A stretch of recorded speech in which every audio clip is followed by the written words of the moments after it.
लगातार नेताजी के साथ पार्टी को मजबूत बनाते रहे हैं। आज उनके ही परिवार में एक शादी के कार्यक्रम में शामिल होने आया हूँ। जहाँ तक मैनपुरी और आसपास का क्षेत्र है और जहाँ मैं होकर के आ रहा हूँ, इस बार भारतीय जनता पार्टी का 2027 के चुनाव में पता नहीं लगेगा। उनका सफाया होने जा रहा है और उसी वजह से आप देखते होंगे जब सरकार के पास कोई अपनी उपलब्धि नहीं बचती है, अपनी नाकामी छिपाने के लिए नए नए कानून, नई नई घटनाएं करते हैं और कोशिश करते हैं कि जनता उसी में उलझ जाए।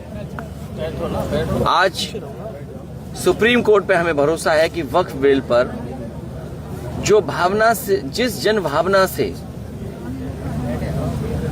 सुप्रीम कोर्ट सुन रहा है, हमें उम्मीद है भारत सरकार ने और खासकर भारतीय जनता पार्टी ने जो फैसले लिए सदन में, क्योंकि बहुमत है उनका, बहुमत पास तो कर लिया, लेकिन लोकतंत्र में हमें भरोसा है सुप्रीम कोर्ट पर कि वक्फ बिल में जो देश के मुसलमान भाई चाहते हैं उनके पक्ष में फैसला होगा। और केवल समाजवादी पार्टी नहीं, देश के तमाम संगठन और सभी दल और व्यक्तिगत रूप से भी कई लोगों ने कोर्ट में ले जाकर के अपनी बात रखने का काम शुरू किया है। जहां तक चुनाव है, ये जो दिखाई दे रहा है आपको, भारतीय जनता पार्टी घबराई हुई दिख रही है, क्योंकि इनके पास महंगाई का जवाब नहीं है। डीजल पेट्रोल महंगा हो गया, नौकरी रोजगार है नहीं। किसान जब अपनी फसल की कीमत मांग रहा है, और आप देखिए गेहूं कट रहा है पूरे उत्तर प्रदेश में। पहली सरकार ये होगी जो पाबंदी लगा रही है कि इससे ऊपर आप गेहूं नहीं खरीद सकते। कहीं दुनिया में आपने सोचा होगा कि पाबंदी लगेगी? आप जो कंपटीशन होना चाहिए जिससे हमारे किसानों को कीमत अच्छी मिल जाती है, वो तो आड़तिया लोग लगे हुए हैं, थोड़ा बहुत प्रयास कर रहे हैं, कीमत मिल रही है किसान को। अगर सरकार चाहती तो इस समय गेहूं की कीमत सरकार चाहती तो और ज्यादा अच्छी मिलती किसान को। अंतर्गत व आड़तियों के माध्यम से बड़े बड़े सेठों पर यह गेहूं जा रहा है, और वही सेठ आम जनता को बिस्किट के माध्यम से, पैकेज आटा के माध्यम से, केक के माध्यम से आपको हमको महंगा खरीदने के लिए मजबूर कर रहे हैं। ये सरकार के फैसले, सरकार की नीतियां गलत हैं। नीतियां अगर सही होती तो हमारे किसान को पैदावार की और अच्छी कीमत मिलती। अच्छा, क्या लगता है नीतियों से भटकाने और गुमराह करने के लिए धार्मिक मुद्दों का आधार बनाया जा रहा है? भारतीय जनता पार्टी जब कमजोर हो जाती है तो वो कम्युनल रास्ता अपनाती है। अयोध्या की हार के बाद पूरे देश ने देखा कि किस तरीके से भारतीय जनता पार्टी की कम्युनल पॉलिटिक्स खत्म हुई है। ये जितना भी वक्फ बिल लाया जा रहा है और खासकर अल्पसंख्यकों पर अन्याय हो रहा है, अभी तक तो ये मुसलमान भाइयों पे कर रहे थे अन्याय। ये इतने ताकतवर हो गए बीजेपी के लोग कि किसी की परवाह नहीं कर रहे हैं। जैन समाज के लोगों का मंदिर छीन लिया बंबई में, सोचिए आप। मध्य प्रदेश में कई जैन समाज के लोगों पे अटैक किया। जो मुनि हैं उन सबने सब कुछ छोड़ दिया है, सब त्याग कर देते हैं। उसके बाद भारतीय जनता पार्टी क्या चाहती है उनसे? क्रिश्चियन से एंग्लो इंडियंस का एक हाउस में उनका सीट रिजर्व होती थी, आरक्षण था, वो छीन लिया।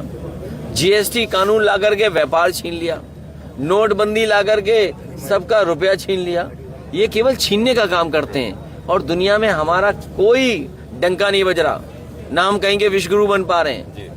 हर देश आपको धक्का मार रहा है। अमेरिका अपनी अर्थव्यवस्था सुधारने के लिए पाबंदियां लगा रहा है, टैरिफ लगा रहा है। बताओ भारत सरकार क्या कर रही है अपनी अर्थव्यवस्था को ठीक करने के लिए?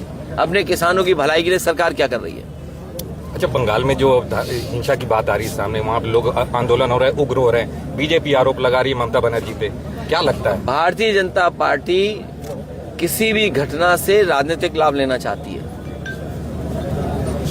जो कुछ हुआ होगा उसमें कहीं ना कहीं भारतीय जनता पार्टी का भी हाथ रहा होगा।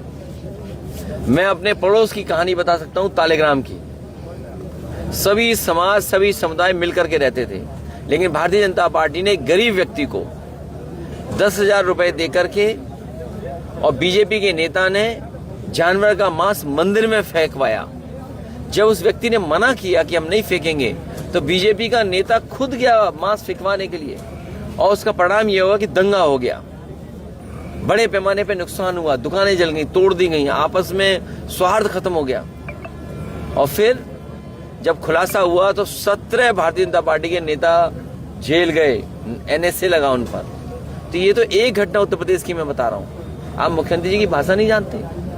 उर्दू को लेकर के सुप्रीम कोर्ट ने कितना अच्छा कहा, और उर्दू को लेकर के सोचिए क्या कह रहे थे हमारे मुख्यमंत्री जी। तो ये जब कभी भी कॉर्नर हो जाते हैं, ये वक्फ बिल इसलिए लाए हैं कि इनका जो वोट है वो बिखर रहा है, जो इनका वोट है वो भी इनसे नाराज है, क्योंकि महंगाई, बेरोजगारी और जिस तरीके के फैसले ले रही उससे नाराज है। अपने वोट को एक करने के लिए वक्फ बिल लेके आए। अच्छा, धार्मिक मुद्दों का जो उन्होंने हथियार बनाया हुआ है, क्या गठबंधन किस तरह से उस हाल को, आपका गठबंधन लड़ेगा बिहार में? अभी तक तो जो बातें सुनने में आ रही हैं और जो मुझे जानकारी मिल रही है कई नेताओं से, इंडिया गठबंधन वहां चुनाव लड़ेगा मिलकर के। अध्यक्ष जी, गठबंधन को लेकर के आज कैबिनेट मंत्री ने कहा है कि यूपी में सपा कांग्रेस इसलिए गठबंधन करती है क्योंकि मुस्लिम वोट को साधना चाहती है। कौन नेता बोल रहा है? कैबिनेट मंत्री है जयवीर सिंह, आज उन्होंने कहा है। ये कोई मंत्री हैं? ये कोई मंत्री हैं?